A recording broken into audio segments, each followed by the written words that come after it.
Value zone hyper mart ఇప్పుడు మన అమీర్పేట్ లో ఈ సెప్టెంబర్ 18న గొప్ప ప్రారంభం. గౌరవనీయుల సభాపతి గారికి కృతజ్ఞతలు తెలియజేసుకుంటూ గౌరవ ముఖ్యమంత్రి గారికి కూడా నమస్కారాలు తెలియజేసుకుంటున్నాను. జిఎస్టీ సంస్కరణ మీదుగా ఆంధ్రప్రదేశ్ శాసనసభలో జరుగుతున్న ఈ చర్చలో భాగంగా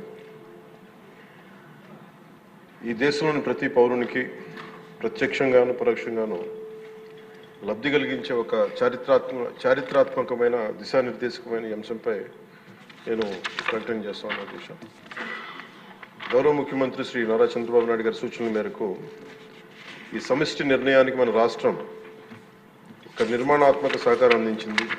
ఇటీవల కాలంలో జిఎస్టీ పన్నుల విధానంలో చోటు చేసుకున్న అతిపెద్ద సంస్కరణలలో ఒకదానికి రాష్ట్ర ప్రతినిధిగా బాధ్యత వహించడం నాకు చాలా గర్వకారణంగా ఉంది. గౌరవ ప్రధానమంత్రి శ్రీ నరేంద్ర మోదీ గారు 2025 ఆగస్టు 15న 79వ స్వాతంత్ర దినోత్సవ సందర్భంగా ఎర్రకోట నుండి చేసిన జిఎస్టీ 2.0 సంస్కరణల చారిత్రాత్మక ప్రకటన దేశ ప్రగతికి బాటలు వేస్తూ ఉంది. ఈ సంస్కరణలను ముందుండి నడిపిన గౌరవ కేంద్ర ఆర్థిక మంత్రి శ్రీమతి నిర్మలా సీతారామన్ గారి కృషి ప్రత్యేకంగా అభినందనీయం. జిఎస్టీ మండలి 56వ సమావేశంలో వాటిని ఆమోదించింది.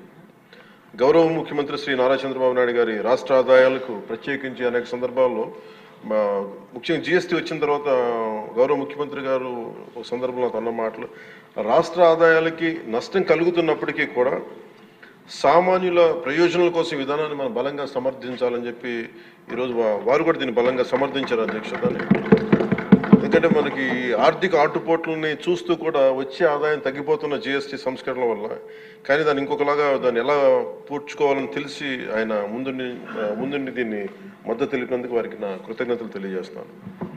ఈ చారిత్రాత్మక సంస్కరణలకు మద్దతు తెలిపిన తొలి రాష్ట్రంగా నిలిచింది నారా చంద్రబాబు నాయుడు గారి నాయకత్వంలోని ఆంధ్రప్రదేశ్ ప్రభుత్వం. జిఎస్టీ పన్నుల విధానాన్ని సులభతరం చేయడం ద్వారా సాధారణ ప్రజలకు ప్రత్యక్ష లాభాన్ని చేకూర్చి వ్యాపారులపై పన్నుల భారాన్ని తగ్గించి పన్ను వ్యవస్థలో పారదర్శకతను పెంచుతోంది. ఈ చారిత్రాత్మక సంస్కరణల పన్నుల విధానాన్ని సులభతరం చేసి వ్యాపార పరిశ్రమల అభివృద్ధికి సహకరిస్తుంది. ప్రజల పొదుపును పెంచి కొనుగోలు శక్తిని పెంపొందించడానికి, కొత్త పెట్టుబడులను ఆకర్షించి దేశాన్ని స్థిరమైన వృద్ధి మార్గంలో నిలపడానికి దోహదపడుతుంది. జిఎస్టీ రేట్ల సరళీకరణ ద్వారా ప్రజలు అధికంగా ఉపయోగించే వస్తువులు సేవలకు డిమాండ్ పెంచి ఉత్పత్తిని విస్తరించి కొత్త పెట్టుబడులను ప్రోత్సహిస్తుంది. తద్వారా ఆర్థిక వృద్ధికి దారితీస్తుంది. నిజంగా ప్రజలకి ఆర్థిక వ్యవస్థకి చాలా లాభదాయకమైన సంస్కరణ. రంగాల వారీగా చూసుకుంటే ముఖ్యంగా రైతుల కోసం ట్రాక్టర్లు, వ్యవసాయ యంత్రాలు, పరికరాలు మరియు ఇన్పుట్స్పై పన్నులు తగ్గించడం వల్ల సాగు వ్యవసాయ వ్యయాన్ని తగ్గించి ఉత్పాదకను పెంచుతాయి. తద్వారా గ్రామీణ ప్రాంత ప్రజల ఆదాయాలు పెరుగుతాయి. ఆధునిక సాంకేతిక పరికరాల వినియోగం ప్రోత్సహించడం ద్వారా వ్యవసాయ వృద్ధి మరింత బలపడుతుంది. తక్కువ ఆదాయ కుటుంబాల కోసం పాలు కానీ, పెరుగు కానీ, పన్నీర్ లాంటి నిత్యావసర వస్తువులపై పన్ను 5% నుండి 0% తగ్గించడం ద్వారా రోజువారీ వ్యయాన్ని తగ్గిస్తూ ఉంది. నిత్యావసరాలు నెయ్యి కానీ, వెన్న కానీ, వంట పాత్రలపై పన్ను 12% నుంచి 5% తగ్గించడం కూడా కుటుంబ బడ్జెట్లకి ఇది చాలా ఉపశమనం కలిగిస్తుంది. అలాగే ప్రతి కుటుంబం కోసం ఉండే సబ్బులు కానీ, షాంపూలు కానీ, టూత్పేస్ట్ వంటి వ్యక్తిగత సంరక్షణ ఉత్పత్తులపై పన్ను 18% నుంచి 18% నుండి 5% పరిమితం చేయడం ద్వారా వాటి ధరలు చాలా గణనీయంగా తగ్గుతాయి. తద్వారా ఆరోగ్యం, వ్యక్తిగత పరిశుభ్రత మెరుగుదల కనపడుతుంది. మధ్యతరగతి కుటుంబాల కోసం కార్లు, ఫ్రిడ్జ్లు, టీవీలు, ఎయిర్ కండిషనర్లపై పన్ను 28% నుంచి 18% తగ్గించడం ద్వారా వాటి ధరలు అందుబాటులోకి వచ్చి ప్రజల జీవన ప్రమాణాలు మెరుగుపడతాయి. అలాగే గృహ నిర్మాణానికి సంబంధించి సిమెంట్ పన్నుపై కూడా 28% నుంచి 18% తగ్గించడం ద్వారా గృహ నిర్మాణ వ్యయం తగ్గి సొంత ఇంటికల సాకారం అవుతుంది. ఆరోగ్య రంగం కోసం ఔషధాలపై పన్ను 12% నుంచి 5%కి, అత్యవసర మందులపై పన్ను 5% నుంచి 0% తగ్గించడం ద్వారా రోగులకి చాలా కీలక ఉపశమనం కలిగి అందరికీ వైద్య సేవలు అందుబాటులోకి వచ్చి ప్రజా ఆరోగ్య సంరక్షణ మెరుగుపడుతుంది. ముఖ్యంగా బీమా రంగంలో జీవిత ఆరోగ్య బీమాపై పన్నుని 0%కి తగ్గించడం ద్వారా మరిన్ని కుటుంబాలు బీమా పొంది వారి జీవన ప్రమాణాలు మెరుగుపడితే వాళ్ళకి ఒక భరోసా ఇస్తుంది.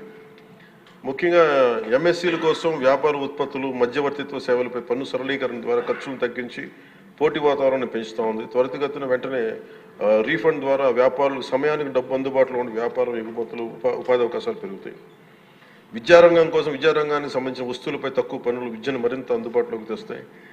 జిఎస్టీ 2.0తో భరోసా. ఈ సంస్కరణ ద్వారా ప్రజల చేతిలో ఉండే సంపద మరింత పెరిగి వస్తువుల వినియోగం పెరగడంతో పాటు నూతన పెట్టుబడులకు ప్రోత్సాహం లభిస్తుంది. తద్వారా ఆదాయ సేకరణ పెరుగుతోంది. వాణిజ్య పరిశ్రమలకి సంబంధించి జిఎస్టీ సంస్కరణ విజయవంతమైన అమలు సహకరించిన అన్ని వాణిజ్య సంస్థలు, వ్యాపార సంఘాలు, పరిశ్రమ సంఘాలకు ఆంధ్రప్రదేశ్ శాసనసభ హృదయపూర్వక కృతజ్ఞతలు తెలుపుతోంది. ప్రజలకు లబ్ధి చేరేలా చేసిన ఈ భాగస్వామ్యం సమగ్ర వృద్ధిలో సాధనలో కీలకం. ఈ అవగాహన కార్యక్రమం ముఖ్యంగా జిఎస్టీ సంస్కరణ లాభాలు ప్రతి కుటుంబానికి చేరుకోవడానికి ఇది ఒక కార్యక్రమం చేపట్టాలని అందరం కోరుకుంటా ఉన్నారు అధ్యక్ష. జిల్లా నుంచి గ్రామ స్థాయి వరకు ఈ అందరికీ తెలిసేలాగా మరింత ఏమేమి తగ్గుతాయి, ఏవి బెనిఫిట్స్ ఉన్నాయి, ఇవన్నీ ప్రజలందరికీ తెలియజేసే ఒక కార్యక్రమం ఖచ్చితంగా రూపొందించాలి. దాని మీద మేము కోరుకుంటా ఉన్నాం.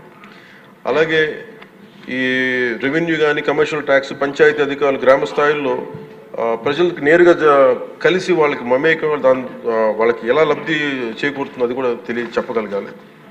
పరస్పర అవగాహనతో పాటు పలు మీడియా వేదికల ద్వారా విస్తృత ప్రచార కార్యక్రమాలు చేపట్టాల్సిన అవసరం ఉంది.